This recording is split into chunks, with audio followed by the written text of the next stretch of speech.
¿Cómo reaccionarías si vieras fuego descender del cielo en respuesta a una sola oración? En medio de una batalla espiritual sin precedentes, Elías, un hombre de fe inquebrantable, desafió a los profetas de Baal con una petición audaz: que Dios enviara fuego del cielo para demostrar a todos que Él era el único Dios verdadero. ¿Quieres saber cómo un solo hombre se enfrentó a un rey corrupto y cambió el destino de una nación entera con el poder de su convicción? Así que prepárate. Esta no es solo una historia de milagros, es una lección de valentía y fe que no querrás perderte. Dale me gusta a este vídeo y suscríbete al canal, para que no perder sin contenido, y continúa siguiendo las poderosas lecciones de fe y valentía que compartimos aquí. En la antigüedad, cuando el pueblo de Israel se alejaba de Dios, entregándose a la idolatría y a los placeres momentáneos, la oscuridad espiritual se apoderaba de la tierra. El rey Acab, influenciado por la despiadada reina Jezabel, había permitido que prosperara el culto a Baal. El sonido de las oraciones al Dios verdadero fue ahogado por las fiestas paganas, y la nación que una vez conoció el poder de Dios ahora parecía haber olvidado sus promesas. Fue en este escenario de caos que surgió Elías, un hombre sencillo, pero con el corazón lleno de fe. Dios lo llamó en medio de esta oscuridad para ser la voz que enfrentaría la injusticia y la idolatría. Elías no era un hombre de muchos recursos, pero su valentía se vio alimentada por la certeza de que estaba en una misión divina. El destino de la nación estaba en sus manos y sabía que no sería fácil. Con postura firme, Elías marchó hacia el palacio del rey Acab. Sus pasos resonaron por los pasillos, mientras su corazón latía con fuerza. Ante el poderoso monarca, hizo una declaración que cambiaría el curso de la historia. Vive el Señor, que no habrá lluvia ni rocío sobre la tierra en los años venideros, a menos que yo lo diga. Sus palabras cayeron como una piedra en el lago, creando ondas de miedo. Tan pronto como las palabras de Elías fueron dichas ante el rey Acab, el cielo se cerró en un profundo silencio. El viento, que antes soplaba suavemente, ahora parecía traer consigo un oscuro augurio. Y luego, día tras día, el sol ardía con más fuerza y la tierra que alguna vez fue fértil comenzó a agrietarse. La lluvia, que daba vida a cultivos y ríos, desapareció como si nunca hubiera existido. Elías, con la valentía de quien sabe que está cumpliendo la voluntad de Dios, observó todo desde lejos. La sequía que había anunciado no era solo un fenómeno natural, sino una clara señal de la ira divina contra la idolatría que dominaba a Israel. El pueblo, poco a poco, empezó a sentir el peso de las palabras del profeta. El polvo se levantaba a menor paso y los ojos de los niños brillaban de hambre y sed. Mientras el sufrimiento se extendía por la tierra, Elías se mantuvo firme. Pero sabía que ahora, con Acab y Jezabel furiosos, su propia vida estaba en riesgo. Dios, siempre atento, lo alejó de la ciudad, llevándolo al desierto, a un lugar apartado, donde pocos se atreverían a ir, el arroyo de Kerit. Allí, entre las tranquilas aguas y el canto de los pájaros, Elías encontraría refugio. Y fue en este lugar, poco probable para la supervivencia humana, donde Elías vio el primer gran milagro. Los cuervos, criaturas consideradas inmundas por muchos, le traían comida todos los días. Era una imagen sorprendente. Pájaros, mensajeros de la divina providencia, alimentando al profeta como si fueran siervos de Dios. Los días pasaban lentamente, y Elías, al borde del arroyo Kerit, veía disminuir el caudal de las aguas. El arroyo, que antes fluía abundantemente, ahora era apenas más que un hilo de agua. El silencio del desierto solo era roto por el sonido de los cuervos, que seguían trayendo fielmente comida día tras día. Aún así, Elías sabía que la sequía que había profetizado llegaría a todos los rincones, incluido ese lugar de refugio. Cada mañana, cuando el sol salía por el horizonte, el arroyo secó un poquito más. Elías se mantuvo firme, confiado en la provisión de Dios. El desierto a su alrededor parecía inhóspito, pero sabía que el mismo Dios que fechó los cielos tenía un plan mayor. Sin embargo, el escenario cambió rápidamente. Las aguas que antes saciaban su sed finalmente se acabaron. Fue entonces cuando Dios volvió a hablar. Elías debía dejar el desierto e ir a una ciudad fuera de Israel, una ciudad pagana, Sarepta. Allí conocería a una viuda, una mujer sencilla y pobre, que sería la clave para su supervivencia. La instrucción era clara, pero Elías sabía que obedecer este mandato traería nuevos desafíos. ¿Cómo podría una viuda, ya sumida en la pobreza extrema, mantenerlo? Con el corazón lleno de confianza, el profeta inició su viaje, dejando atrás el arroyo seco y avanzando hacia la ciudad desconocida. Cuando llegó, vio a una mujer menuda, coleccionando palos. Sus ojos cansados reflejaban la lucha diaria por la supervivencia. La viuda de Sarepta miró a Elías con ojos llenos de sorpresa y dolor. Tenía en sus manos un puñado de harina y un poco de aceite de oliva, la última comida que tuvo para ella y su hijo. El profeta, sin que ella lo supiera, había pedido solo este pequeño trozo de comida. ¿Cómo podría cumplir con esa solicitud? El hambre ya la pesaba y sabía que, después de ese pan, no quedaría nada. Sin embargo, había algo en la presencia de Ilaiche, algo que le traía una extraña paz, incluso frente a la escasez. Elías, con su voz tranquila, pronunció las palabras que cambiarían la vida de aquella mujer. No tengas miedo. Ve y haz lo que has dicho. Pero primero hazme una pequeña torta, y luego la harás para ti y tu hijo. Porque así dice el Señor, no se acabará la harina de tu olla, ni se acabará el aceite de la tinaja, hasta el día en que el Señor enviar lluvia sobre la tierra. La promesa parecía imposible, casi una locura. Sin embargo, la viuda, quizás movida por un último rayo de esperanza, decidió obedecer. Fue a su humilde cocina, preparó el pastel con lo que sobró y se lo entregó al profeta. En el momento en que regresó a la olla de harina y a la jarra de aceite, sus ojos se abrieron como platos. La harina todavía estaba allí. El aceite seguía goteando. El milagro ocurrió. Día tras día, la harina nunca se acababa y el aceite seguía fluyendo. La vida, que antes parecía destinada a terminar, renovaba cada amanecer. Pero pronto sucedería algo aún más trágico. El silencio que reinaba en la casa de la viuda fue roto por un grito de desesperación. Su hijo, que hasta entonces había sobrevivido a la sequía y al hambre, ahora estaba gravemente enfermo.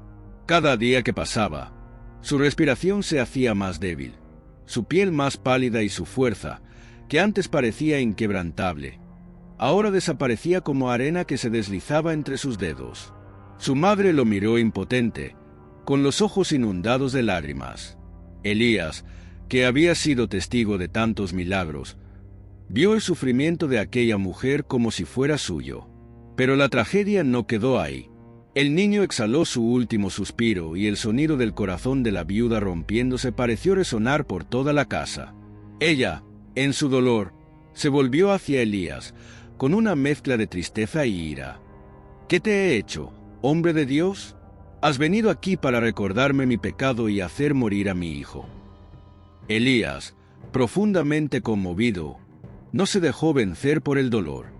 Tomó al niño de los brazos de su madre y lo llevó a su habitación, acostándolo en la cama. Con una fe que superaba todo entendimiento, el profeta se inclinó sobre el cuerpo del niño y oró fervientemente. Señor Dios mío, te ruego que devuelvas la vida a este niño. El silencio en la habitación era casi palpable cuando Elías gritó una vez más. De repente, como un soplo divino, el cuerpo del niño empezó a moverse. La vida volvió, lenta y misteriosa, y el niño abrió los ojos. Elías, con una sonrisa de esperanza, levantó al niño y se lo entregó a su madre. La alegría se apoderó de la casa, como un rayo de sol atravesando las nubes. Pero la misión de Ilaiche estaba lejos de terminar. La fama de las hazañas de Elías ya se había extendido por todo el reino de Israel, y la sequía, por despiadada que fuera, se hacía cada vez más insoportable. El suelo agrietado pedía a gritos lluvia y la gente empezó a pedir respuestas a gritos. Mientras tanto, el profeta, sabiendo que se acercaba el momento del enfrentamiento, recibió una orden clara de Dios. Era hora de desafiar directamente a los profetas de Baal y mostrar la verdadera fuerza del Dios de Israel. Elías regresó al palacio y, sin temer la dura mirada del rey Acab, lanzó el desafío.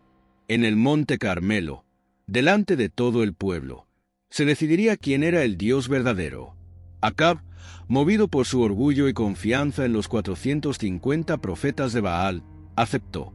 Se programó la reunión y la gente se reunió en la cima de la montaña, ansiosa por ver quién ganaría esta batalla celestial. Con una voz que resonó por todo el valle, Elías hizo la propuesta: traed 2 toros, que los profetas de Baal elijan uno, preparen el altar y clamen a su Dios. Yo haré lo mismo. El Dios que responda con fuego, ese será el Dios verdadero. Los profetas de Baal comenzaron sus rituales desde temprana edad. Cantaron, gritaron, bailaron alrededor del altar, esperando que Baal los escuchara. Pero nada. El silencio fue absoluto. Pasaron las horas y la desesperación empezó a crecer. Elías, al observar la escena, soltó una mordaz ironía. Grita más fuerte. Tal vez esté durmiendo o viajando. El día avanzó y la frustración de los profetas se convirtió en caos. Fue el turno de Elías. Elías, con una serenidad que contrastaba con la desesperación de los profetas de Baal, se acercó al altar. Las piedras, ahora empapadas de agua, parecían burlarse de la posibilidad de fuego. El pueblo, curioso y en suspenso, observaba cada movimiento del profeta. El cielo permanecía despejado y la tierra, seca, esperaba el desenlace. Elías levantó las manos al cielo y formuló una oración sencilla pero llena de fe. Oh Señor, Dios de Abraham, de Isaac y de Israel, que se sepa hoy que tú eres Dios en Israel, y que yo soy tu siervo. El silencio que siguió fue roto por un sonido profundo, como un trueno lejano. De repente, el cielo se rasgó y una columna de fuego descendió, consumiendo el sacrificio, las piedras, el agua y hasta el polvo alrededor del altar. El calor de la llama era abrumador, una demostración innegable del poder de Dios. El pueblo, atónito, cayó de rodillas gritando: «El Señor es Dios, el Señor es Dios». La victoria de Elías fue clara y los falsos profetas de Baal quedaron desenmascarados. La sequía espiritual que cubría a Israel parecía finalmente haber sido rota. Pero Elaiche sabía que todavía faltaba algo. El cielo, que había respondido con fuego, aún no había derramado la lluvia tan esperada. La tierra permaneció seca y las nubes permanecieron distantes. Elías subió a la cima del monte Carmelo, se arrodilló y comenzó a orar. 7 veces le dijo a su sirviente que mirara al horizonte, y cada vez el sirviente regresó diciendo: «No hay nada». Pero a la 7ª vez, apareció una pequeña nube. La pequeña nube, del tamaño de la mano de un hombre, apareció en el horizonte como una tímida señal de que algo grande estaba por suceder. Elías, con las rodillas todavía en el suelo y el corazón lleno de fe, supo de inmediato que la respuesta de Dios estaba en camino. Se levantó rápidamente y dijo a su criado: «Ve, corre hacia el rey Acab y dile que prepare su carro, porque viene la lluvia». El siervo, aunque solo vio una pequeña nube, obedeció sin rechistar, y Elías permaneció en la cima de la montaña, mirando al cielo. En cuestión de minutos, las nubes comenzaron a multiplicarse, oscuras y densas, cubriendo el cielo como un manto. El viento empezó a soplar con más fuerza y el olor a lluvia, que había desaparecido durante tanto tiempo, llenó el aire. Era como si la tierra misma estuviera ansiosa por ese momento de redención. Pronto comenzaron a caer las primeras gotas, ligeras al principio, pero al poco tiempo se convirtieron en tormenta. El sonido de la lluvia golpeando la tierra seca era como música para los oídos de Elías y del pueblo de Israel. La tierra, que antes estaba agrietada y sin vida, ahora comenzó absorbiendo agua con avidez, como un viajero sediento en el desierto. Acab, en su carro, corría contra el tiempo para escapar de la lluvia que ahora caía a torrentes. Pero, en un gesto sorprendente, Elías fortalecido por el poder de Dios, corrió delante del carro del rey, como un rayo atravesando el campo mojado. El profeta que había traído la sequía, ahora corría bajo la lluvia que él mismo había anunciado. Las noticias de la victoria de Elías y de la lluvia que finalmente cayó sobre la tierra seca pronto llegaron a oídos de Jezabel. La reina, conocida por su crueldad y devoción a los dioses falsos, estaba furiosa. Tu orgullo duele enconado, y el poder de Ilaiche, ahora innegable, era una amenaza que no podía soportar. En un ataque de ira, Jezabel envió un mensaje claro y aterrador al profeta. Que los dioses me castiguen severamente, si mañana a esta hora no estás muerto, como los profetas de Baal. La amenaza de Jezabel resonó como un trueno en los oídos de Elías. Él, que había enfrentado tantos desafíos y presenciado milagros poderosos, sintió un miedo que no conocía desde hacía mucho tiempo. Fue como si, de repente, todo el peso de las batallas espirituales que había librado cayera sobre sus hombros. El miedo lo alejó y el gran profeta, huyendo, corrió para salvar su vida. Elías corrió hacia el desierto, un lugar solitario y desolado. El calor y el silencio eran abrumadores, pero reflejaban exactamente lo que sentía por dentro, agotado, desanimado y sin fuerzas. Al llegar bajo un enebro, un árbol que apenas daba sombra, Elías, profundamente angustiado, se sentó y oró con el corazón apesadumbrado. Basta, Señor, quítame la vida, porque no soy mejor que mis antepasados. Allí, en el desierto, mientras el profeta descansaba, Dios, en su infinita compasión, envió un ángel. Elías, todavía débil y abatido, fue despertado por el suave toque del ángel. Ante él, lo inesperado, una vara de pan recién horneada y una jarra de agua. La generosidad divina se manifestó en medio del desierto. «Levántate y come», dijo el ángel con voz tranquila y reconfortante. Elías, sintiendo el peso del cansancio que lo dominaba, comió y bebió. Poco después volvió a quedarse dormido, rodeado de una sensación de alivio, pero aún sin las fuerzas necesarias para continuar. Una vez más, el ángel lo tocó. «Levántate, Elías, que el camino es largo», dijo el mensajero de Dios. Y esta vez, Elías, fortalecido por el alimento celestial, se levantó con energía renovada. Durante 40 días y 40 noches caminó hasta el monte Horeb, el mismo lugar donde, siglos antes, Moisés se había encontrado con Dios.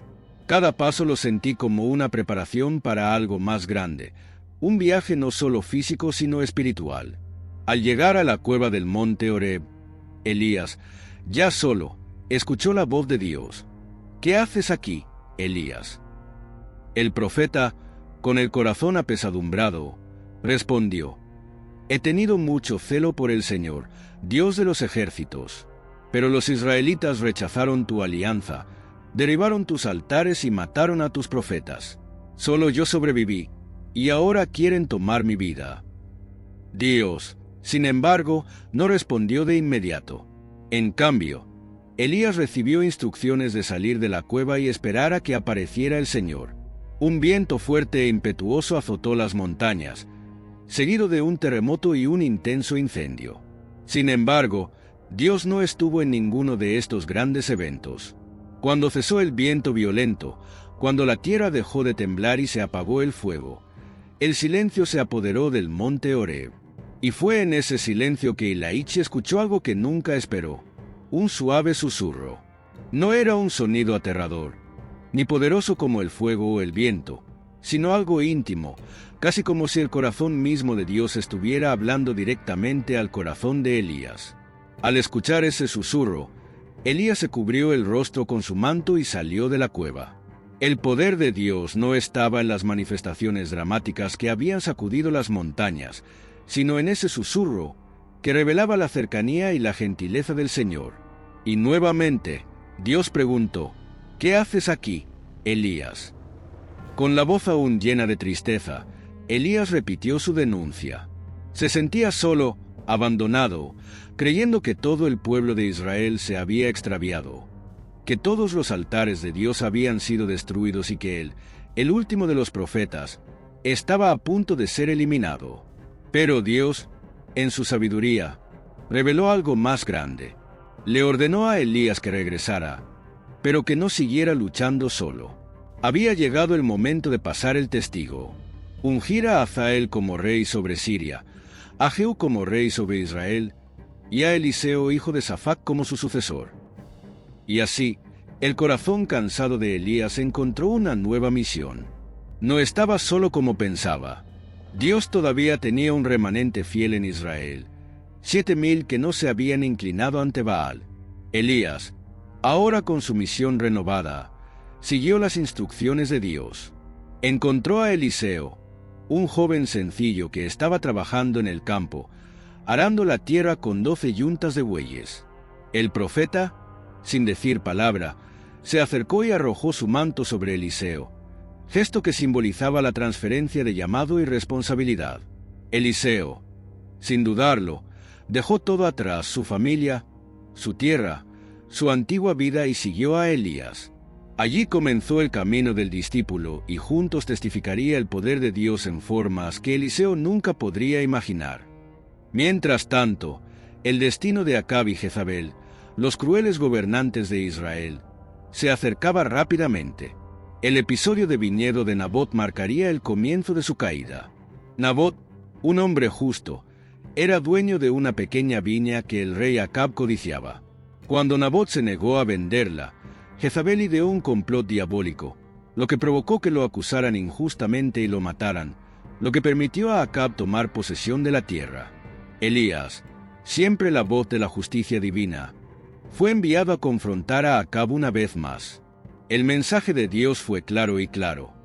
Debido a la sangre inocente derramada, la casa de Acab sería destruida y Jezabel enfrentaría un destino terrible.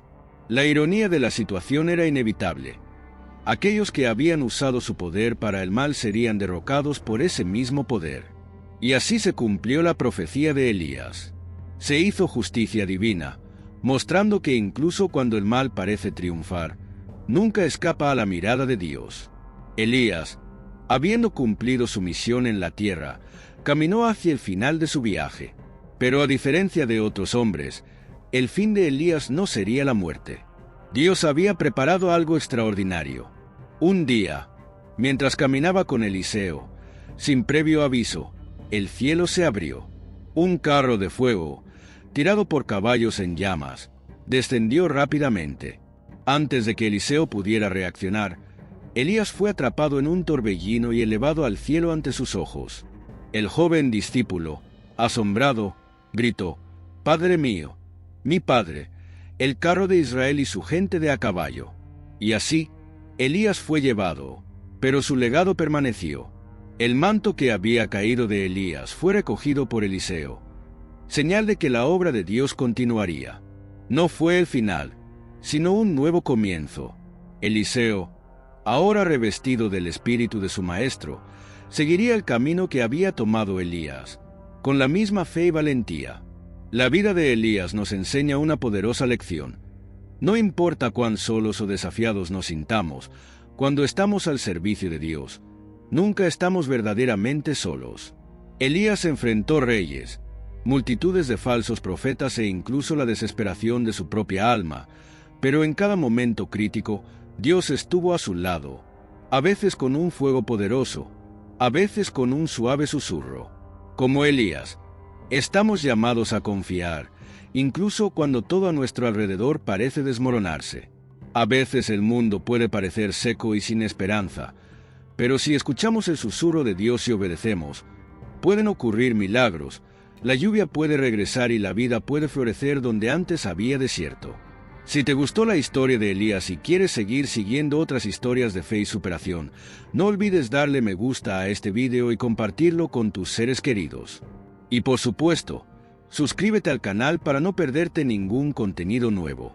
Juntos, exploremos lecciones más poderosas de la Biblia.